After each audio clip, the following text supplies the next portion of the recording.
ഏത് ദിക്കിലേക്കാണ് പോകേണ്ടത്? എങ്ങനെ രൂപനഗരത്തിന്റെ അതിർത്തിയിലേക്ക് എത്താൻ കഴിയും? നമുക്കൊന്നും മനസ്സിലാകുന്നില്ല. ഇനി നാം എന്ത് ചെയ്യും? ആരാണ് ഇനി നമുക്ക് മാർഗം കാട്ടുന്നത്? ആര്? നാം നമ്മുടെ രൂപനഗരത്തിലേക്ക് തിരികെ പോകാൻ ആഗ്രഹിക്കുന്നു. നമുക്ക് രൂപനഗരത്തിലേക്ക് തിരികെ പോകണം. നമുക്ക് നമ്മുടെ പിതാശ്രീയുടെ അടുത്തേക്ക് പോകേണ്ടതാണ്. പിതാശ്രീയുടെ അടുത്തേക്ക് പോകണം.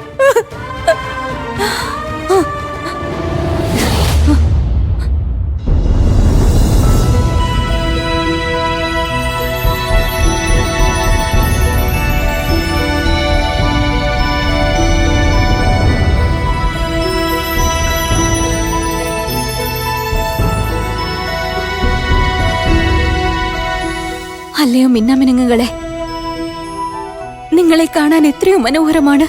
നിങ്ങളുടെ പ്രകാശം കൊണ്ട് ശരിയായ മാർഗം നിങ്ങൾ കണ്ടെത്തുന്നു. നമുക്കും പറഞ്ഞു തന്നാലും. ഭവനത്തിൽ പോകാനുള്ള മാർഗം ഏതാണ്? ഏത് ദിശയിലേക്കാണ് പോകേണ്ടത്? എങ്ങനെ നാം രൂപനഗരത്തിൽ എത്തിച്ചേരും? നമുക്ക് രൂപനഗരത്തിലേക്ക് തിരികെ എത്തിച്ചേരണം.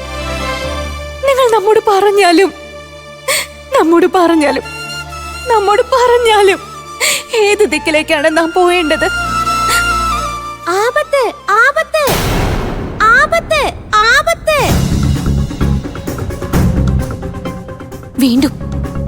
വീണ്ടും അതേ ശബ്ദം. ഈ ശബ്ദം നാം ഇതിനോടകം പലതവണ കേട്ടിരിക്കുന്നു. ഓരോ തവണയും എന്തെങ്കിലുമൊക്കെ സംഭവിച്ചിട്ടുമുണ്ട്. ആപത്ത്, ആപത്ത്! രൂപനഗരത്തിൽ ജോഡനയുണ്ട്. അവിടേക്ക് പോകുന്നത് ആപത്താണ്.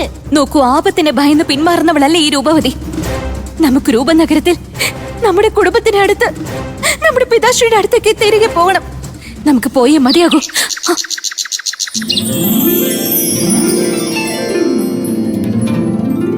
നീ ഇവിടെ?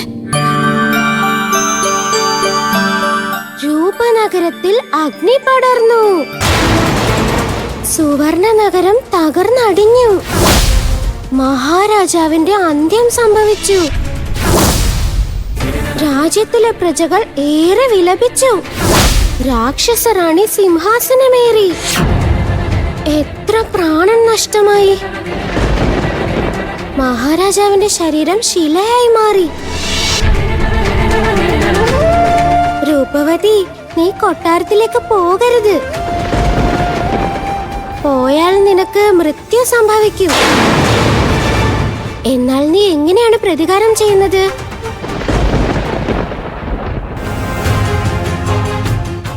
എന്താ പറഞ്ഞത്? നീ എന്താ പറഞ്ഞത്? ജോഡില്ല നമ്മുടെ പിതാശ്രീയെ ശിലയോ? നമ്മുടെ നമ്മുടെ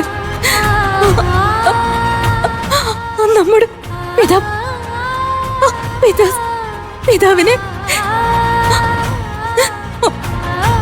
നമ്മുടെ പിതാശ്രീയെ ശിലയാക്കിയെന്നു. എന്താ നീ പറഞ്ഞ? അതിനർത്ഥം നമ്മുടെ പിതാശ്രീ ഇനി ഉണ്ടാവില്ലെന്നോ? നമ്മുടെ കുടുംബം, നമ്മുടെ ഇളയമ്മ,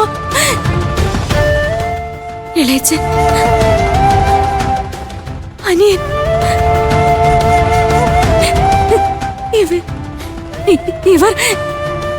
ഇവരാരും ഇപ്പൊ ഇല്ലേ? നീ എന്തേ പറയുന്നത്? ആരും ഇല്ലെന്നോ? എല്ലാവരെയും ജോഡില ഇല്ലാതാക്കിയെന്നോ? നമ്മുടെ പിതാശ്രീ ഇനി ഉണ്ടാവില്ലെന്നോ? നമ്മുടെ പിതാശ്രീ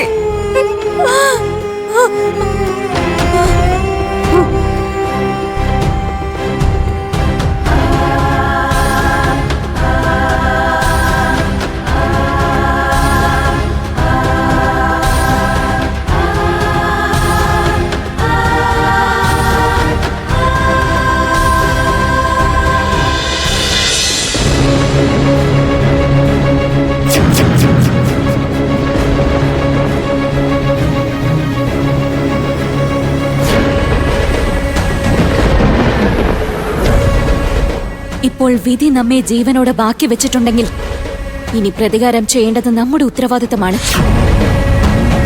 നമ്മുടെ രൂപനഗരത്തിനും നമ്മുടെ കുടുംബത്തിനും നമ്മുടെ പ്രിയപ്പെട്ടവർക്ക് നേരെ അന്യായം നടന്നിരിക്കുകയാണ്.